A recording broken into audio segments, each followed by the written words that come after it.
Lohani escapes from the British fort and manages to join back her relatives across the Baluch border. This escape triggered a great outrage among the Shirani men who had been expecting the return of their women Lohani from the Khidarjais on the account of Ghanai. They now found themselves cheated and disgraced before their equals. This outrage and anger eventually manifested itself a few months later in the killings of the British officer and his working party discussed in the very beginning. The British inquiry stated that the grand uncle of the girl Lohani had recently been in the habit of taunting the young men to assert their honor and of saying that now the girl Ganai, whom they had carried off as a hostage, had escaped from Fort Sandaman. Their claim was against the Sirkar and no longer against the Khidarjais. We may say that the local communities, by murdering the British official, were performing badal, that is revenge, a key tenet of Pakhtunwali code of behavior, something that Mukulika Banerjee talks about in her book, to which ideas of shame and honor were central. But things were a bit more complicated than that. The Shiranis had decided to take matters in their own hands due to the failure of the two frontier governments to settle the dispute and due to their failure to come to an agreement over the questions of Lohani's return. There exists a deep seated resentment among the Baluch authorities against their Punjab counterpart.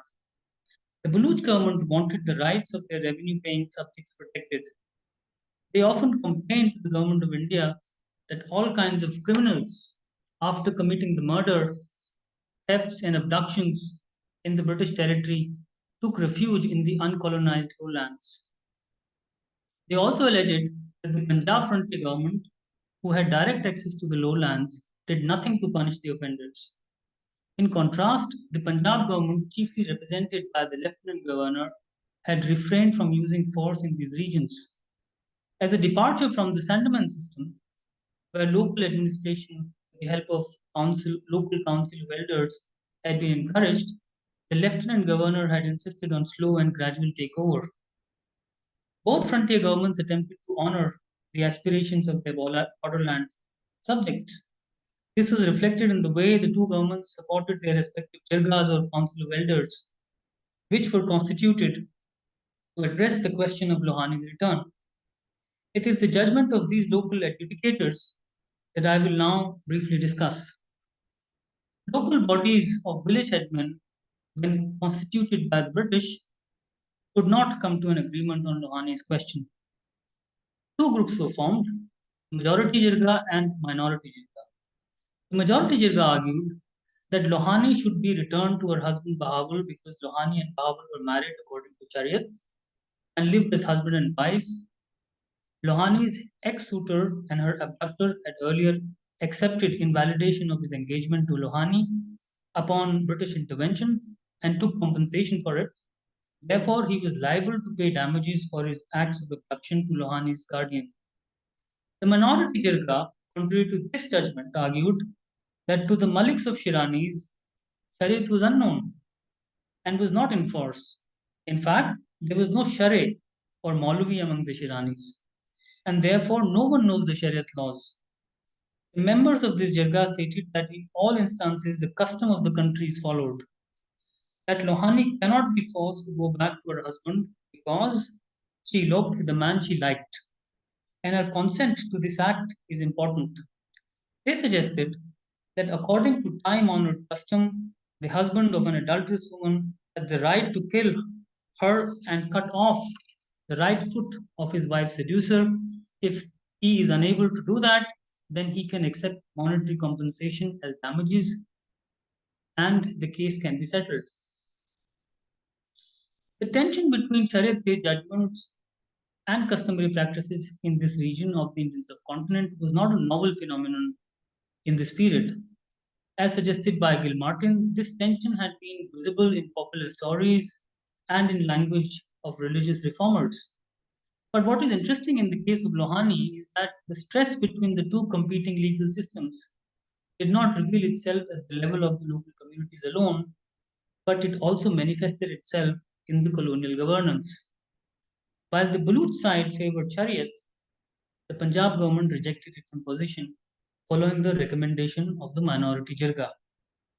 As the two colonial sides stood firm on their position, each supporting their own jirga maliks, the resolution of the case through the Government of India as the final arbiter was awaited. This much awaited correspondence from the Government of India was received by Lieutenant Governor of Punjab on 28 May 1895. This letter stated that the Government of India was in favor of implementing the majority Jirga award. This implied the surrender of Lohani by Khizr and her forceful return to her husband Bahawal, something that the Punjab authorities had repeatedly objected to.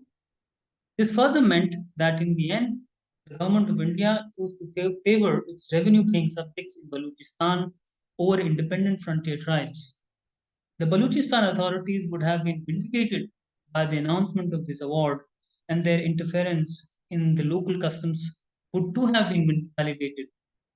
However, before this decision could be conveyed to the Baluchistan authorities, the news of the murder of Lieutenant Holmes and his associates was received. Holmes' murder turned the entire case on its head. Since the news of Holmes' killings and the Government of India's approval of Lohani's return reached Baluchistan on the same day, that is 7 June, this coincidence led the Baluchistan authorities to conclude that their announcement of government endorsement would lead the tribe to believe that this concession was extorted by fears. As a result, they deferred the announcement of Lohani's return till the murders of Home were caught and punished. The killings of Home and his co-workers and the abstention by a Baluchistan official from announcing Lohani's return gave the Punjab government the license to renegotiate the terms of Lohani's case. Nearly 2 weeks after Holmes' murder, the Lieutenant Governor of Punjab strongly advised the Government of India against the forceful restoration of Lohani.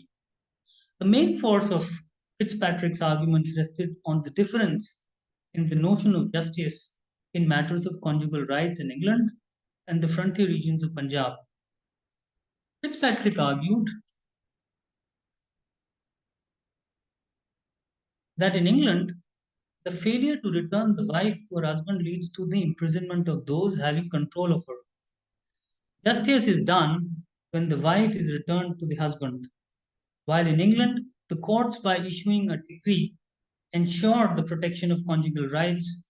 In frontier regions, the award of the British convened Jirga did not have the same coercive power.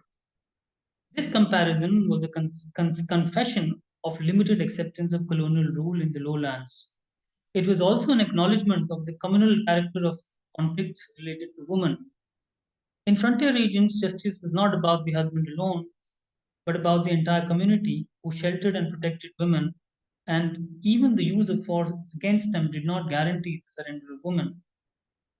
Lastly, Fitzpatrick alluded to a case of a Marathi woman who fought a long legal battle to have her marriage dissolved despite the courts deciding against her.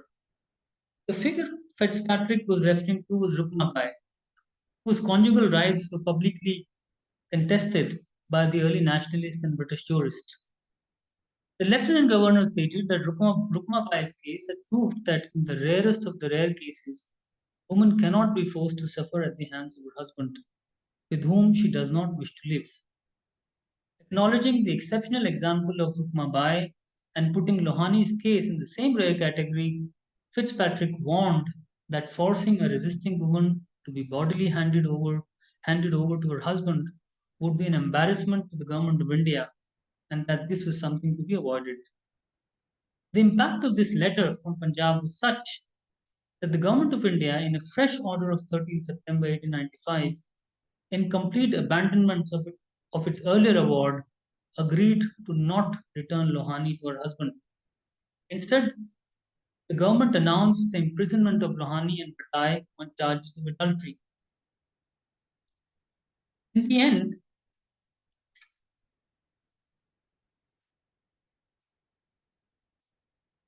the disputation over Lohani was not resolved but dissolved. The dissolution was achieved neither by Shariat nor by customs. This termination was achieved by imprisonment. a punitive measure novel to the local disputants. The Punjab government had never arrested a man in the lowlands till Lohani's case, let alone imprisonment. This jailing was intended to remind its semi independent neighbors that while the government had respected their aspirations in matters of women, by not returning Lohani, they still were the final decision makers and their prospective rulers. So I have tried to summarize to the extent possible the main arguments of my paper, and my attempt to bring out some of the facets of my paper was to show that how such cases were then used to colonize um, these frontier regions. I mean, they basically allowed the British an entry point to regions that were not colonized, but allowed through disputation colonization of these lands. I will just stop here and then I'll wait for the discussion.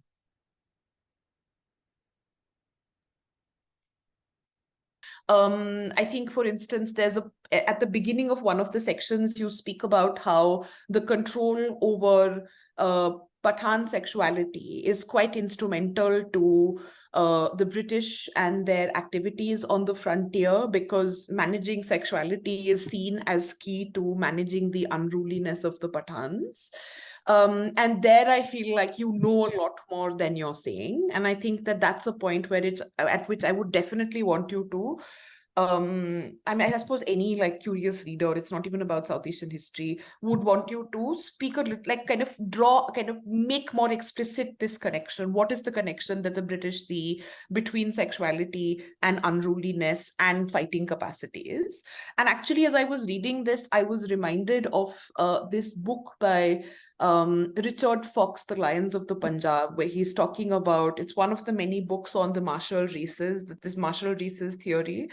And that book is particularly talking about how the Sikhs of Punjab come to be seen as a martial race, and how in the process of being kind of, enumerated as a martial race, there are also very deep interventions that are made by British colonial military officers into their community practices, religious practices, practices of dress and so on. And I thought that it was quite, there's some potential for some comparison here, where the warlike, so in the Sikhs, in the example of the Sikhs, or what in the military record are called Punjabi Musalmans, you have a case of a warlike people that the colonial state is attempting to domesticate, and domesticate is the term that Richard Fox uses, that the colonial state is attempting to domesticate and use to their own purposes and mobilize for their own army. Whereas in the case that you've elaborated here, you have a warlike people about whom the British seem to have very similar ideas, but a warlike people who are seen as a threat and whom there is a desire to subjugate. Yeah, so I think that it need not be detailed, but I think there's some potential for a comparison here. I also felt that another point at which, just like one of the smaller bits that I wanted to talk about, I thought it was quite striking, the fact that you spoke about how although there were at the time and remain various kinds of questions about the credibility and the legal admissibility of women as witnesses, how you have this very rare instance of women sort of appearing as witnesses before colonial authorities. And I think that's another moment that I really wanted you to, like, I really wish that you had paused and sort of drawn that out more.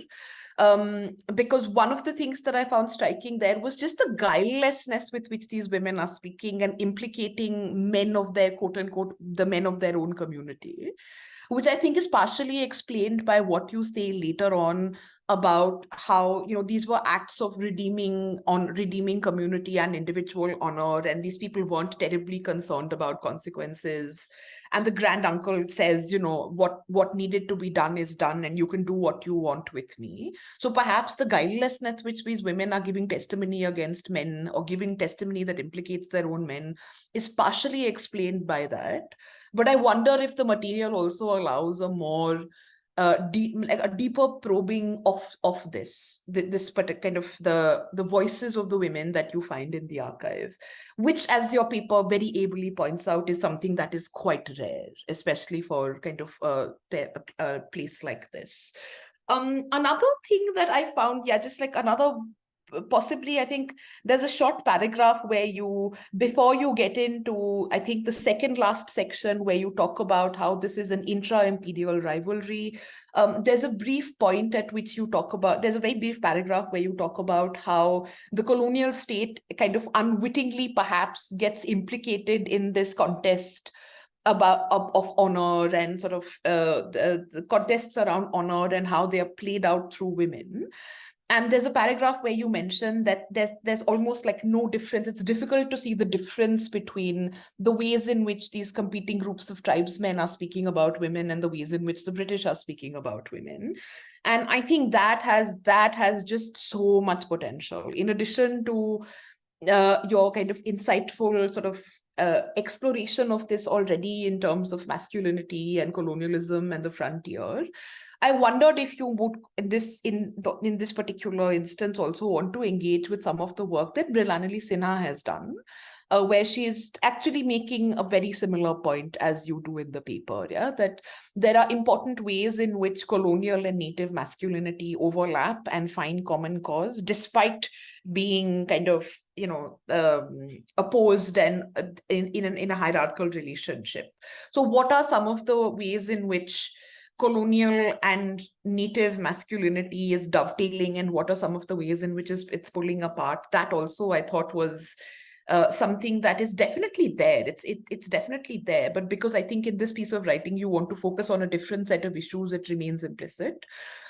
Also, something that you speak about a little earlier in the paper, where you talk about how, you know, this imagination of the frontier as a space without women, and as a space where there is this you know, that kind of British official you cite, who's almost like in this kind of almost romantic way talking about, it's just us men here, it's just the Pathans and the British, and it's this contest of, you know, like unvarnished contest of masculinities.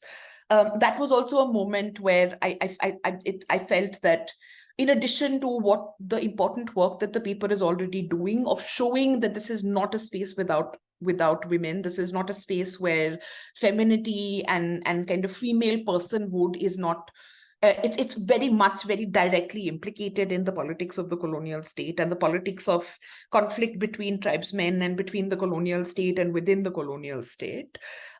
Just, I think, a little bit more careful parsing of you know, colonial masculinity, notions of Pathan masculinity, and what are the ways in which they are similar. That's something that I thought was quite striking.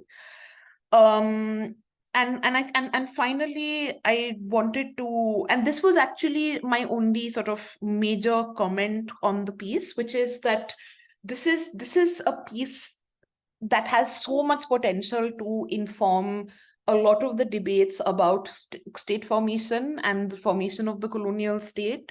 The fact that you speak about similarity, and which I was just talking about, and that I think pertains not only to you know, like different but overlapping constructions of masculinity, but also, I mean, you know, from the point of view of somebody who's interested in studying the colonial state and formations of the colonial state, particularly on the frontier.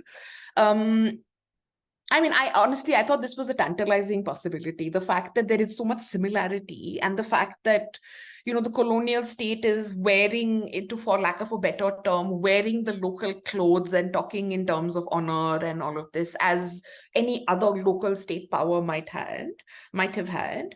And really, this question, the intra-imperial thing that you're talking about, the conflict between the Baloch authorities and the Punjab authorities, it is, I think, in a sense, it speaks directly to that central question that is of interest about colonial states everywhere, right? Which is that central kind of dilemma of colonial statecraft, of how much to interfere and how much not to interfere, and where to interfere and where to not interfere. And I think also that there is some potential here to think about comparisons with indirect rule with respect to the princely states, and sort of what are the debates there about. I'm thinking of Michael Fisher's work, for instance, and other people, many other people that have written on princely states. And I think the how much to interfere, what are the ways in which one wishes or doesn't wish to interfere, what are the ways in which colonial authorities get drawn into quote unquote interfering. And I think this kind of, like abiding fiction of the colonial state as one that does not intervene in customs and does not intervene in matters of domesticity and sexuality, but is of course like very deeply intervening and profoundly reshaping all of these domains. Usi tarike se, I thought the discussion on the jirga was absolutely fascinating. And again, I think the potential for some comparative reflection on princely states was, again, kind of came to mind very forcefully when I was reading this section. Particularly because, I think your kind of excellent discussion of the jirgas, it really exemplifies that post-mutiny British search for natural leaders and natural institutions. And again, that fiction of continuity. But as you discussed, the jirgas are completely remade, that they are constituted, members are appointed by the British. And this is very much an institution that is completely remade while maintaining this superficial appearance of continuity. Yeah. So in terms of like custom, in terms of it's like political structures, in terms of practices of law and adjudication, I feel like the paper has a lot to say about also continuity, the claim that there is continuity, whereas there is actually what is concealed is very, very profound transformation. And finally, again, this is like kind of with this cluster of comments that I had about me wanting this to be a paper about the colonial state, for which I have to apologize. The colonial state has kind of been heavy on my mind for the last several years. I was also thinking of Niladri's work on the Punjab school, and there's in the early in the book there's those chapters on Henry Lawrence and his brother and the Punjab school. And since you are talking about this conflict between the Baluchistan authorities and the Punjab government, it's because Neil also discusses he talks about masculinity, notions of masculinity, paternalism, like colonial paternalism. We will protect the people, the enlightened despot will protect the people, and also the marked sort of preference of the Punjab school for compared to other parts of the empire, a preference for like discretion, discretion, and the man on the spot and all of that kind of stuff.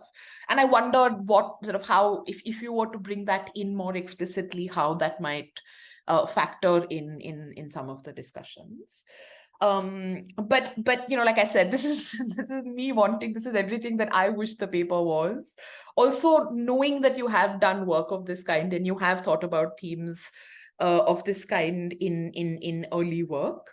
Yes, but if you were to say, I don't want this to be a paper about the colonial state, and I want this to kind of retain a focus, and I absolutely think it should remain a paper that is microhistory, that follows this case very, very closely. But I think that some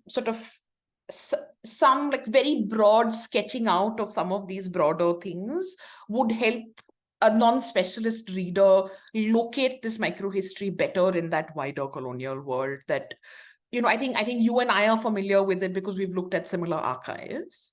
But yeah, I think this would kind of bring that broader world to just to conjure some sense of what that broader world is. Let me just quickly see if there was anything else. No, that's it. Should I respond, Kausalya? Yes, Gagan, please. Yeah. Yes.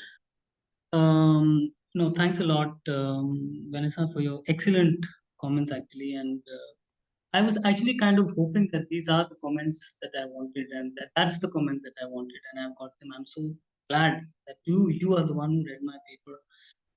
And actually, while it's like I was when I came across, when you come across a file like that of Lohani, this woman whose story I wanted to write, it was almost like you are torn between telling a story and analyzing it. You want to tell the story, and while you are trying to tell the story, you also have to be aware that you are a historian and you can't simply tell a story. That this story has a meaning and it has to be located in a wider historical context. It's only when I try to look at it as a historian that my task becomes extremely difficult. And while I have tried to, from different sources, construct these multiple narratives, um, it has not been an easy task for me to figure out how how exactly the arguments will flow. And I think that's one of the reasons why I have presented this paper many times, and each time I have presented it, it has turned out to be something else. Um, but to first to go back to the point that you were making, and actually you hit the nail on its head when when you referred to that example by the sexuality of Pathan. It's an idea which is, for example, discussed in very briefly though discussed by Ben Hopkins in his book, but he only discusses it in a very small paragraph, and he says that the British are bringing in new crime regulations, which are a kind of a rehash of the Indian Penal Code in the frontier regions. And by bringing in these special frontier crime regulations, they are able to punish uh, people in these regions. And these frontier crime regulations are slightly different from the Indian Penal Code. And it is in this respect that he mentions the law on adultery. And and so the reason why I have abstained myself from going into it is because I'm doing a separate paper on the evolution of the law on adultery in these regions. And so what Ben Hopkins tells us, and he tells us very briefly again, is that the British were trying to control Pathan's masculinity by bringing the cases of adultery into colonial courts. And but he stops there. And so while I was trying to engage with this idea, and when I began to discover other files, I realized that it is also about women's sexuality. The British are not simply after Pathan men; they are also after women, and this is particularly to do with the law on adultery. These are the only regions, for example, in India, in British India, where a woman is punished on paper for committing a crime of adultery. Whereas in other parts of India, and this is what I'm trying to show in my other paper, is that in other parts of India, while there may be examples where women are being punished for adultery, but on paper, the Indian Penal Code 497, 498 clearly outlines that women cannot be punished for adultery because women are treated as possessions and they have no consent, they have no agency. So it's the men who are taken as to be need to be punished. But these are the regions where there is now a huge evidence, for example, from 1850s onwards, which shows that not only are women being punished, but on paper they are being punished. There is a frontier crime regulation law which says that women are equally complicit in their abduction. Women are equally complicit in the act of adultery, and therefore they should be punished. And therefore, so this is a question that I was very interested in, and so I touch upon it, but I know that if I go deeper into it, then I go into some other direction. But I agree. I mean, I need to at least to show to some extent exactly how the British are engaging with this question of Pathan sexuality. You know, um, I absolutely agree with you on Niladri's work, and I looked at it long time ago. I have not gone back to it. I would, I would, I would, I would, of course, try to go back to it.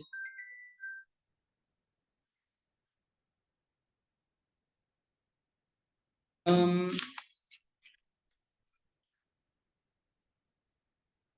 the other point that you again mentioned was about the testimonies of women. So it was in fact very surprising for me that in the colonial archive, when we look at the colonial archive, it is very rare for us to find testimonies of women. In fact, women's identities have been reduced to numbers or to the name of their male figures. But here is a record, and I don't know whether several other records of this kind exist, but here is a record where there are very detailed testimonies. Women are being called, and these women are called by the local Qazi, who, in good faith, is asking questions. Some of these women don't even know that these are testimonies which can be used against them. And while some of these women are aware, some of them, for example, there is a testimony of a woman who says, "Pray, do not tell anyone, but this is what I'm telling you. Pray, do not tell anyone. This is what I'm telling you." And the funny thing is that the local Qazi, who is inquiring in good faith, he puts everything on record, and that's how we receive it in the colonial records. Whether the nature of these testimonies change over a period of time, I think that's a question that I need to look at.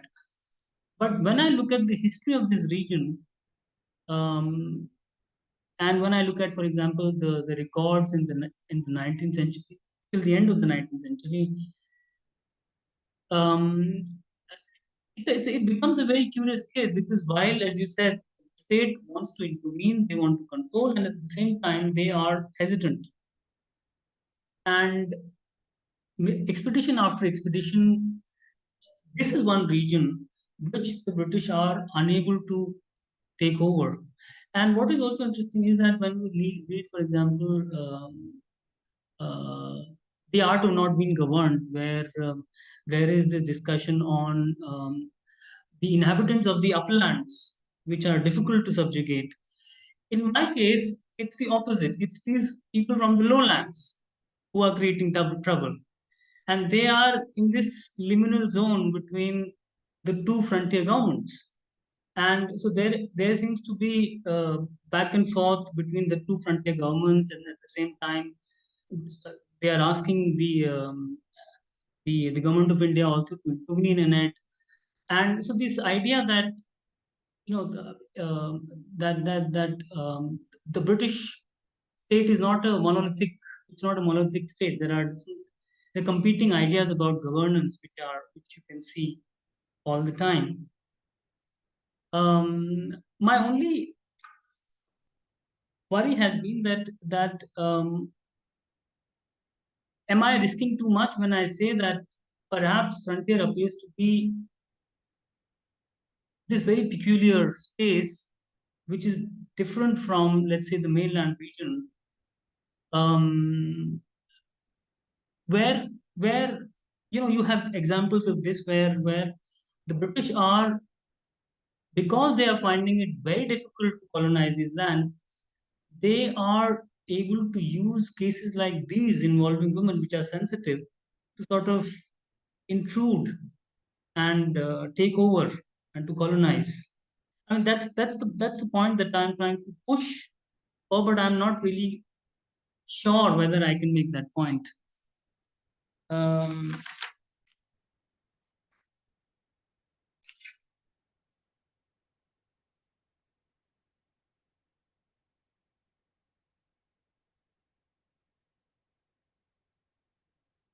yeah, and I think the point of about Dirkha is something that I had not thought about. So thanks for bringing it up, because when I was looking at Jirgas, I was only thinking of this frontier region in isolation. For example, it now occurs to me that I could also look at Kaps and how they're related to the state. And I can also look at the princely states and how the British were trying to indirectly rule them.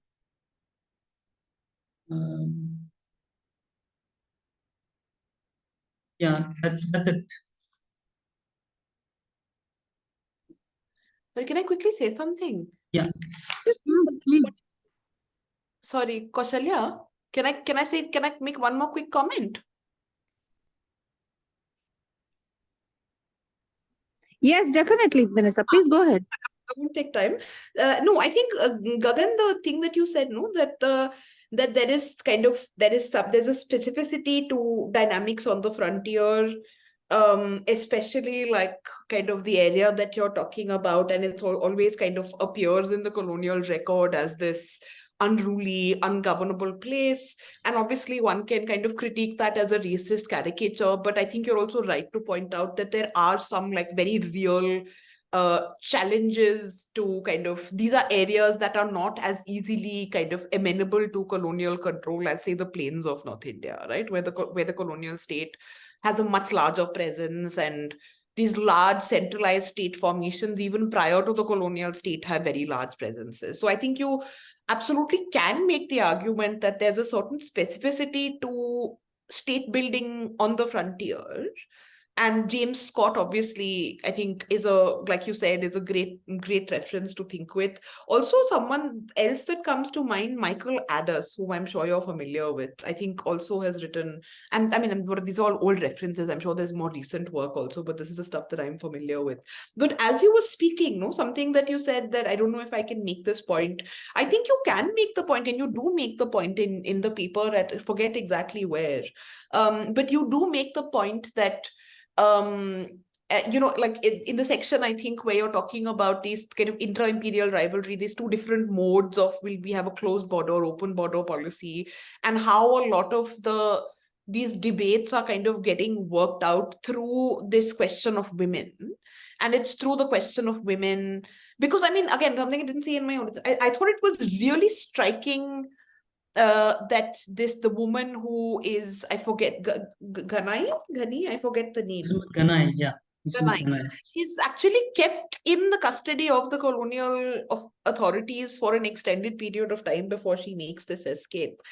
And I think that there is also some potential here for, and obviously, like, this is not to say that necessarily the frontier always has to be developed through some comparative with the colonial mainland, but I think there's also some potential for comparison here, because if you read, say, like what feminist historians have written about debates around reform and sati and like child, like age of marriage, age of consent, all of these things, I think there's a potential for some comparative work here about how it is through debates about gender and debates about who will have control over women's bodies and personhood.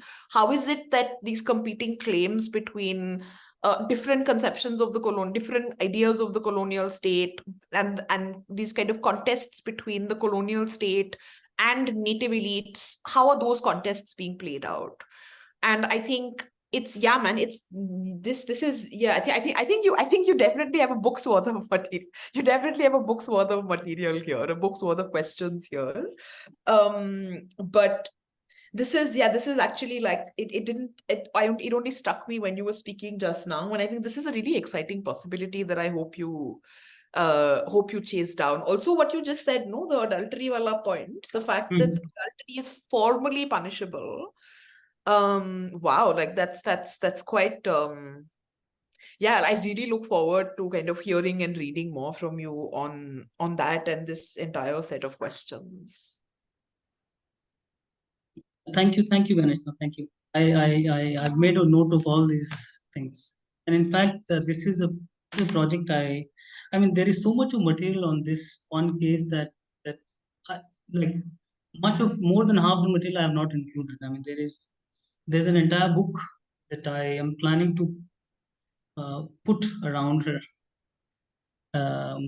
But thanks a lot. I mean, these are really wonderful comments. Yes, this was such an engaging talk. Sure. Yes, sorry, Vanessa, please continue. I just think I look forward to reading the book.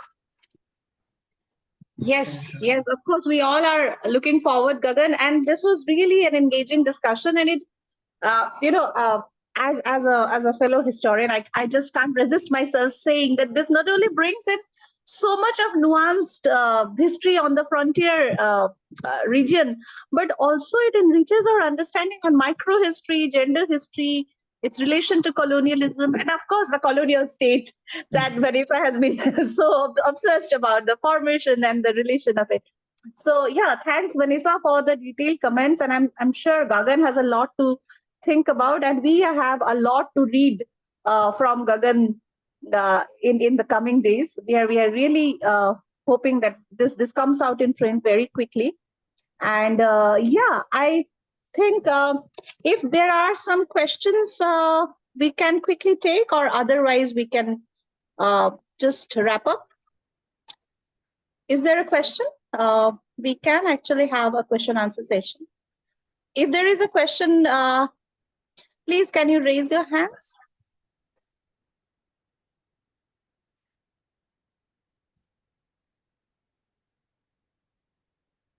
Okay.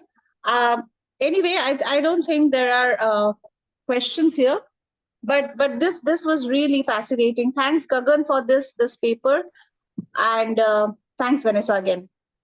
So next time we meet for another round of discussion on Samgan before we take a break. I think we have it on 17th. We're looking forward to your joining. So yeah, thanks. Bye. Thank you, Kushalya, and thank you, Vanessa, once again.